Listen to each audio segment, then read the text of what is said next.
তোমরা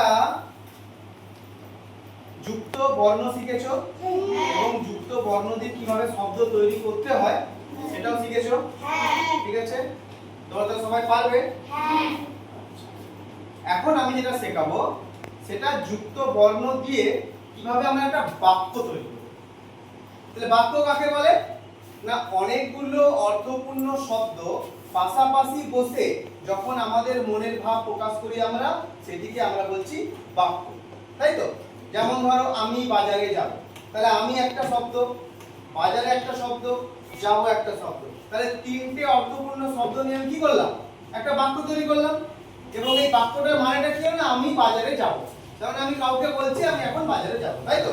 বা আমি জল খাবো, হয়তো নিরাশার তৃষ্ণা পেয়েছে, তাই তো? তাই সে বলছে আমি জল খাবো, তাহলে আমি একটা শব্দ, জল একটা শব্দ, আর পান করবো বা খাবো একটা শব্দ, তাই তো?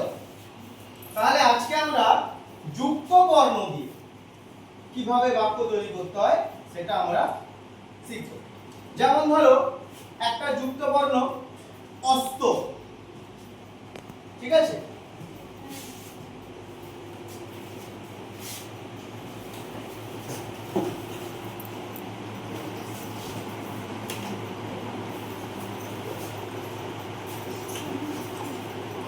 অস্ত, তাহলে এখানে যুক্ত বর্ণ কোনটা? দন্তের সয়কার, তাহলে এটা হচ্ছে আমার যুক্ত বর্ণ।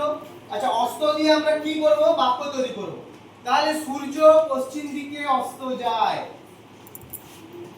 বুঝা গেল? সূর্য কোন দিকে অস্ত যায়? পশ্চিম দিকে। তাহলে আমরা কি করলাম, অস্ত দিয়ে একটা বাক্য রচনা করলাম, একটা বাক্য তৈরি করলাম, সূর্য পশ্চিম দিকে অস্ত যায়। তাহলে একটা অর্থপূর্ণ বাক্য তৈরি হলো। সূর্য পশ্চিম দিকে অস্ত যায়। যখন আমি কথাটা বললাম তোমরা কি বুঝলে, যে সূর্য পশ্চিম দিকে অস্ত যায়। আরেকটা দেখো রক্ত, দেখো রক্ত, র কয় কয়, তাহলে এখানে যুক্ত বর্ণ কোনটা?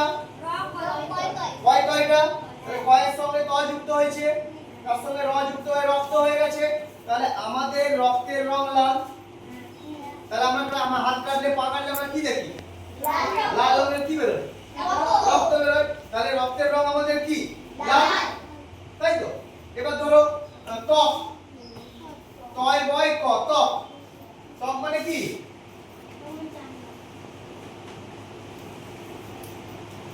ত্বক মানে চামড়া, তাই তো? তাহলে ত্বক দিয়ে আমরা একটা বাক্য বলতে পারি। তোমরা পারবে ত্বক দিয়ে একটা বাক্য বলতে? বলো বলো, ঠিক বলো। আমাদের ত্বকের রং সাদা বা কালো, কত সুন্দর বললো। আচ্ছা আচ্ছা, আরেকটা দেখো যুক্ত বর্ণ হতে পারে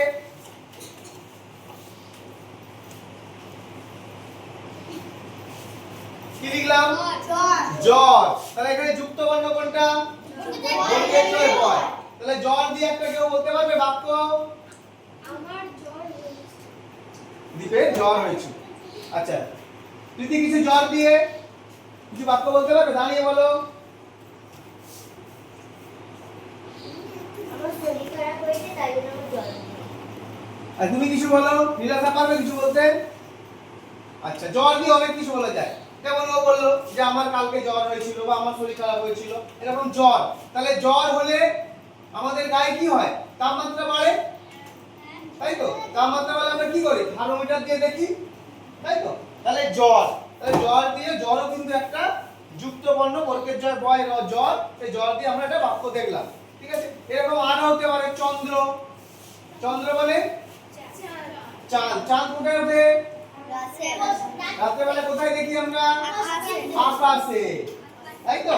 তাহলে রাতের আকাশে আমরা চন্দ্র দেখতে পাই বা চাঁদ দেখতে পাই। এইভাবে আমরা কি করব, যুক্ত বর্ণ দিয়ে বাক্য রচনা আমরা করতে পারি।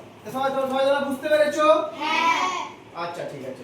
পরের দিন আমরা যুক্ত বর্ণ দিয়ে কিছু গল্প বা কিছু কবিতা আমরা পড়ব, ঠিক আছে? আজকে এতটাই থাকবে।